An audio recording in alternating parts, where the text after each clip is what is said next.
A few days ago, Microsoft announced their Xbox and Bethesda showcase for June 12th, and currently the rumors are that the show is slated to last around 90 minutes. So what will they show?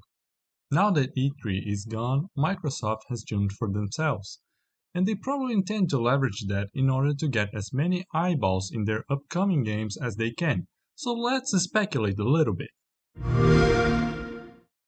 Starfield will obviously be the main star of the show. Bethesda has been feeding us info about this game for the last few months, with videos and dev diaries, clearly building up for this show.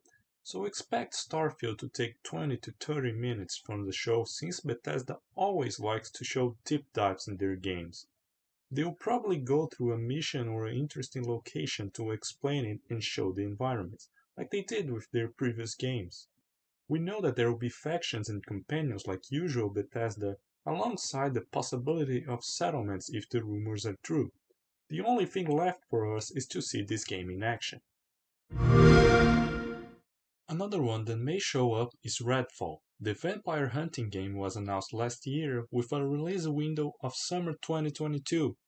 And despite loving arcane games, I am honestly lukewarm on Radfall.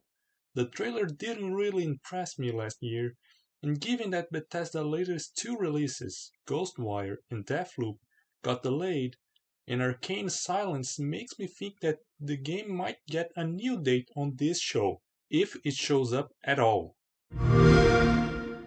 While it doesn't have a date yet, Hellblade II has been under development for quite some time now, and given that it already got two trailers, one of them a weird gameplay one, I think it is likely for it to finally get a release date, though I think it will be a 2023 date. Speaking of games that will probably release on 2023, Forza 8 and Avowed might also show up, though I think Microsoft will only show them if they have an early 23 date. Otherwise, I will be very surprised if they do show up. Now, when we look at the rest of their first party, what else can we see being shown? The first thing that comes to my mind are the recent rumors of the Battle Royale mode codenamed Tatanka for Halo Infinite. It would be a nice place to introduce it to the public and show what the mode is about. And sticking to games that might get updates, Grounded might get something new to show. I haven't kept with the game after the initial release, but it would be nice to get an update on how the game is going. Lastly, Sea of Thieves just got a new event added, so I don't expect anything from Rare. Activision Blizzard may or may not show up. They're still an independent company until the deal is finalized with Microsoft, and they probably have to honor marketing deals and such with Sony and other parties. So I expect maybe some quick announcements for Game Pass, but I don't expect a major presence from them. Now, for the no-shows. I have little faith in Perfect Dark getting a new trailer. All the stories coming out of the troubled development in the initiative, combined with Crystal Dynamics being bought by Embracer, leaves little hope for the game being shown, even with Crystal Dynamics already ensuring that being bought by Embracer won't affect development. Another one that won't show up due to troubled development is Everwild. From the other first-party devs, I think only Undead Labs might have something to show, but I'm very skeptical about it happening.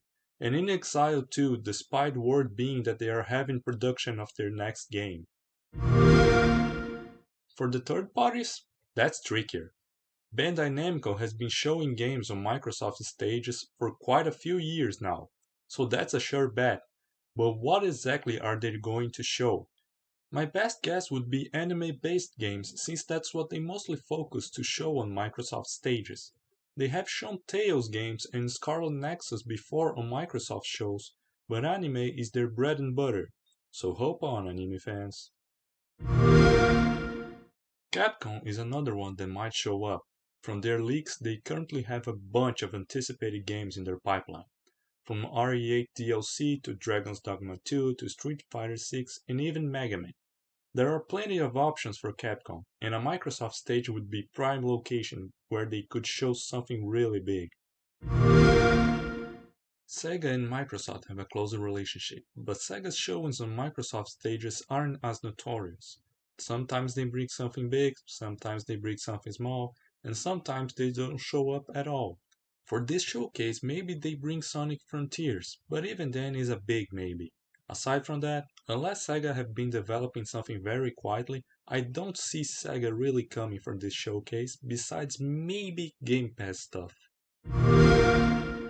Ubisoft currently seems too busy avoiding lawsuits and buyouts, but I can see, or at least I hope, that they showcase their Star Wars game. I need to know whether I will care about this game or not. Together in the mixed feelings bag is Square Enix. As I was editing this video, the Embracer news came out, and I don't really feel like they will be bringing their Japanese studios for this show. Of course, there are always indies, and I always find at least one indie that I like in these showcases. My biggest hope would be Silksong, but since it is slated to come first to PC and Switch, I don't see it showing up at all. It would be nice to get some more games for Game Pass on PC, since I actually found a few games that I liked through it. But overall, I don't expect much for the PC crowd besides Game Pass stuff. Anyways, these were my quick thoughts. If you like, leave a thumbs up and subscribe to the channel. I will be doing a review of the showcase, so I hope you come back when that comes out. Thanks for watching.